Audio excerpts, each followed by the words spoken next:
प्यारे साथियों, अगर आप भी बी2पी रीचेक फॉर्म 2026 घर बैठे मोबाइल फ़ोन से फ़िलअप करना चाहते हैं, तो विशेष करके ये वीडियो आपके लिए है।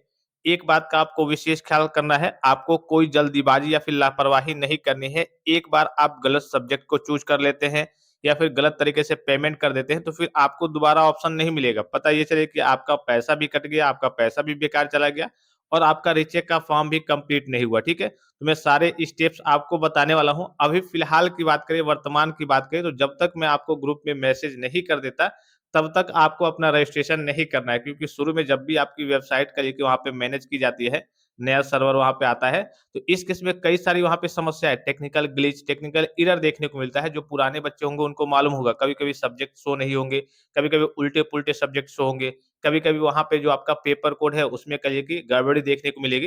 तो मैं जब आपकी फुल्ली तरीके से वेबसाइट काम करना स्टार्ट कर देगी, तो मैं आपको ग्रुप में खुद ही मैसेज कर दूँगा। आप टेलीग्राम ग्रुप को, व्हाट्सएप ग्रुप को, इसी वीडियो के डिस्क्रिप्शन बॉक्स में सारे लिंक देखने को मिल जाएँगे।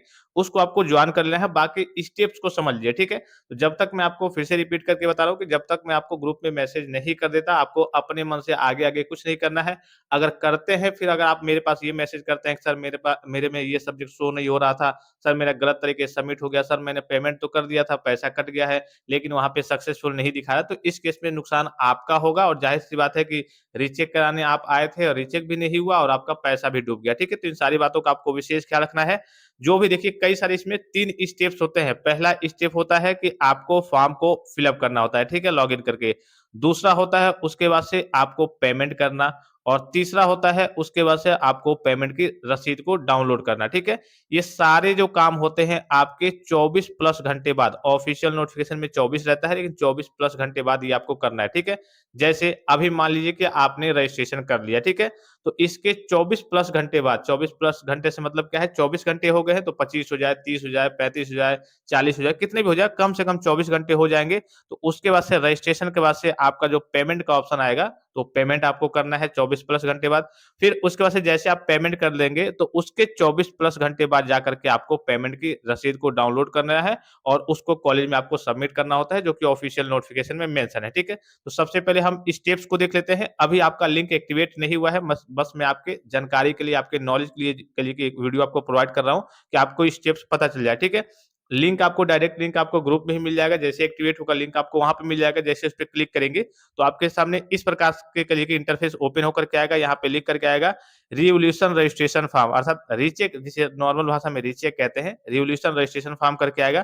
तो सबसे पहले आपको अपना एनरोलमेंट नंबर सभी बच्चों को याद होगा, डेट ऑफ बर्थ सभी को याद होगा, इसको फिल करना है और फिल फॉर्म वाले ऑप्शन पे क्या करना है, आपको क्लिक करना है। आप जैसे इस पे क्लिक करेंगे फिल करके, उसके बाद से आपका जो डेटा है, आपका लॉगिन हो जाएगा, मतलब आपके जो पूरे डिटेल्स हैं, वो इंटरफेस पे आपको देखने को मिल जाएँगे। जैसे आपका रोल नंबर क्या है, आपका एनरोलमेंट नंबर क्या है, आपका नाम क्या है, पिताजी का नाम क्या है, मोबाइल नंबर क्या है, ये सारे ऑप्शंस आपको देखने को मिल जाएँगे। मतलब आपको पता चल जाएगा ना कि हाँ, हमारा ही फॉर्म लॉगिन हुआ है। अर्थात आपके सारे जो बेसिक डिटेल्स हैं, वो आपको देखने को मिल जाएँगे, ठीक है? इसी में जैसे आप नीचे की ओर आएँगे, उसके बाद से आपको ऑप्शंस देखने को मिलेंगे। जैसे आप रिवोल्यूशन फॉर्म वाले ऑप्शन पे क्लिक करेंगे, तो आपको ऑप्शंस देखने को मिलेंगे सब्जेक्ट के, ठीक है? कि हाँ, किस-किस सब्जेक्ट में सारे सब्जेक्ट आपके शो होंगे। अच्छा, कुछ बच्चों के मन में कन्फ्यूजन था कि सर हम पास हैं, तो हम रीचेक करा सकते हैं या फिर नहीं? तो आप करा सकते हैं रीचेक। जो बच्चे फेल हैं, वो भी रीचेक करा सकते हैं। जिनकी 1 में बैक लगी है, वो भी रीचेक करा सकते हैं। जिनकी करिए कि 4 में बैक लगी है, अगर वो 1 ही में रीचेक कराना चाहते हैं, तो 1 ही में करा सकते हैं। चारों में कराना चाहते हैं, चारों में। मतलब आपके पास सारे ऑप्शंस होते हैं, सारे सब्जेक्ट आपके सामने आ जाएँगे और बोर्ड कहेगा कि इसको टिक कीजिए। देखिए, ऐसे आपको टिक करना होता है। जैसे मान लीजिए फॉर एग्जांपल इनको 4 सब्जेक्ट में भरना है, ठीक है? और पर सब्जेक्ट आपका ₹500 लगता है। ये तो सभी बच्चों को मालूम होगा ना कि हाँ, पर सब्जेक्ट आपको ₹500 देना होता है। जैसे मान लीजिए कि इनको मैथ में भरना है, तो मैथ में हमने टिक कर दिया। एप्लाइड फिजिक्स सेकंड में भरना है, तो एप्लाइड फिजिक्स सेकंड में हमने टिक कर दिया। आपका इनका इलेक्ट्रॉनिक कंपोनेंट्स एंड डिवाइसेज़ में भरना है, तो इस पे हमने टिक कर दिया। फिर उसके बाद से एप्लाइड केमिस्ट्री में भरना है, तो इस पे हमने टिक कर दिया। तो आपको जिस भी सब्जेक्ट में भरना होगा, तो उसको आपको टिक करना होता है और पेपर कोड आपको मिलान कर लेना होता है, ठीक है? कभी-कभी इसमें होता है कि प्रैक्टिकल के सब्जेक्ट और थ्योरेटिकल सब्जेक्ट एक ही में मिक्स हो जाते हैं। बच्चा ये क्या करता है, भरता तो है, लेकिन मान लीजिए कि एप्लाइड फिजिक्स सेकंड है, एप्लाइड फिजिक्स सेकंड 2 बार है, तो प्रैक्टिकल वाले सब्जेक्ट में क्या करता है, रीचेक का फॉर्म फिल अप कर देता है और थ्योरी वाला सब्जेक्ट वो मिलान नहीं करता है, तो एक बार जो भी सब्जेक्ट में आपकी बैक लगी है, तो आपका पेपर कोड भी होगा, ठीक है? आपके एडमिट कार्ड पे भी होगा, ठीक है? आप पेपर दे कर के आएँगे, वहाँ पे भी होगा। तो पेपर कोड से एक बार आपको मिलान कर लेना है और पहले ही आपको लिस्ट तैयार करके रख लेना है, ठीक है? तो जिस भी सब्जेक्ट में आपको भरना होगा, बस आपको क्या करना है, टिक करते जाना है। जैसे इसमें भरना है, इसमें भरना है, इसमें भरना है, इसमें भरना है, सब में भरना है, तो सब में टिक कर देंगे, ठीक है?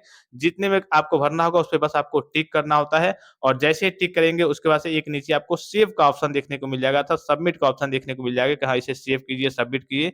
उससे पहले आपके सारे अमाउंट देखने को मिल जाएँगे। जैसे फॉर एग्ज़ाम्पल आप 4 में भर रहे हैं, तो 2000, 5 में भर रहे हैं, जैसे इनका 5 में मान लीजिए कि सबमिट है, तो ऑटोमेटिक दिखा देगा ₹2500 कि हाँ, आपको ₹2500 का पेमेंट करना होगा, ठीक है? और यहाँ पे सेव वाला ऑप्शन पे आपको क्या कर देना है, क्लिक कर देना है। अब इसके बाद से ये आप जैसे ही सेव वाला ऑप्शन पे क्लिक करेंगे, तो आपको एक रसीद का ऑप्शन देखने को मिल जाएगा। इस प्रकार से आपको एक रिसिप्ट नंबर देखने को मिल जाएगा कि हाँ, आपने अपना जो रजिस्ट्रेशन कर लिया है, जो है, उसको एक तरीके से आपने कंप्लीट कर लिया है, ठीक है? इस तरीके से आपको देखिए, इस तरीके से आपको एक रिसिप्ट नंबर देखने को मिल जाएगा। इस पे ओके वाले ऑप्शन पे क्लिक करना है, प्रिंट का ऑप्शन देखने को मिल जाएगा। इसको आपको प्रिंट करके रख लेना है, ठीक है? ये आपका क्या हो गया? ये आपका फर्स्ट स्टेप आपका कंप्लीट हो गया कि हाँ, आपने रजिस्ट्रेशन कर लिया है। अब फिर मैंने क्या कहा कि रजिस्ट्रेशन के 24 प्लस घंटे बाद फॉर एग्ज़ाम्पल कोई बच्चा मान लीजिए कि आज शाम को रजिस्ट्रेशन कर रहा है, ठीक है? तो उसको कल शाम के बाद से जाकर के उसको पेमेंट करना था। जब आपके 24 प्लस घंटे हो जाएँगे, तब आपको दूसरा स्टेप अर्थात पेमेंट का स्टेप कंप्लीट करना है, ठीक है? फिर उसके बाद से जब 24 प्लस घंटे बाद पेमेंट के बाद से 24 प्लस घंटे बाद हो जाएँगे, फिर आपको उसकी रिसिप्ट को डाउनलोड करके उसको कॉलेज में सबमिट करना है, ठीक है? तो ये पहला प्रोसेस आप समझ गए। एक पहला प्रोसेस है आपका रजिस्ट्रेशन का, फिर उसके 24 प्लस घंटे बाद आपके पेमेंट का, फिर उसके 24 प्लस घंटे बाद आपको रिसिप्ट को डाउनलोड करने का ऑप्शन मिलेगा, ठीक है? ये 3 स्टेप होते हैं, तो आपने अभी रजिस्ट्रेशन का नॉर्मल सा प्रोसेस देख लिया। बाकी जैसे ही लिंक एक्टिवेट होता है, तो एक और मैं आपको फ्रेश और लाइव वीडियो प्रोवाइड करूँगा। हो सकता है कि इस बार कुछ बदलाव वगैरह देखने को मिल जाए, कुछ अलग तरीके की चीज़ें शो हो। तो मैं आपको जैसे लिंक एक्टिवेट होता है, मैं आपको एक और लाइव वीडियो प्रोवाइड करूँगा और जब तक मैं आपको ग्रुप में मैसेज नहीं करता, जो बच्चे यहाँ जुड़े हैं, तो उनको अपनी ओर से फॉर्म को फिल अप नहीं करना है क्योंकि शुरू में आपका टेक्निकल ग्लिच रहेगा, टेक्निकल एरर रहेगा। आप जल्दीबाजी में तो भर देंगे, फिर कहेंगे कि अरे यार! पेपर कोड गलत है, यार गलत तरीके से सब्जेक्ट शो हो गया है, अरे यार हमारा उल्टा दिखा रहा है, हमने भरा इसमें था लेकिन प्रिंट में इसमें दिखा रहा है क्योंकि शुरू में आपका वेबसाइट में करिए कि कई सारी समस्याएँ रहती हैं, टेक्निकल ग्लिच, टेक्निकल एरर देखने को मिलता है। मैं आपको ग्रुप में मैसेज करूँगा जैसे फुल्ली तरीके से आपका लिंक एक्टिवेट हो जाता है और सर्वर आपका काम करना स्टार्ट कर देता है। तो बाकी सिंपल सा प्रोसेस आपने देख लिया और लिंक एक्टिवेट होते ही एक और मैं आपको फ्रेश वीडियो प्रोवाइड करूँगा। और भी कोई जानकारी चाहिए, किसी भी प्रकार का संदेह हो, कोई भी चीज़ आप पूछना चाहते हैं, तो आप कमेंट बॉक्स में कमेंट करके पूछ सकते हैं। फिलहाल इस वीडियो में इतना ही, इजाज़त दीजिए। धन्यवाद। Thanks for watching. मिलते हैं नेक्स्ट वीडियो में।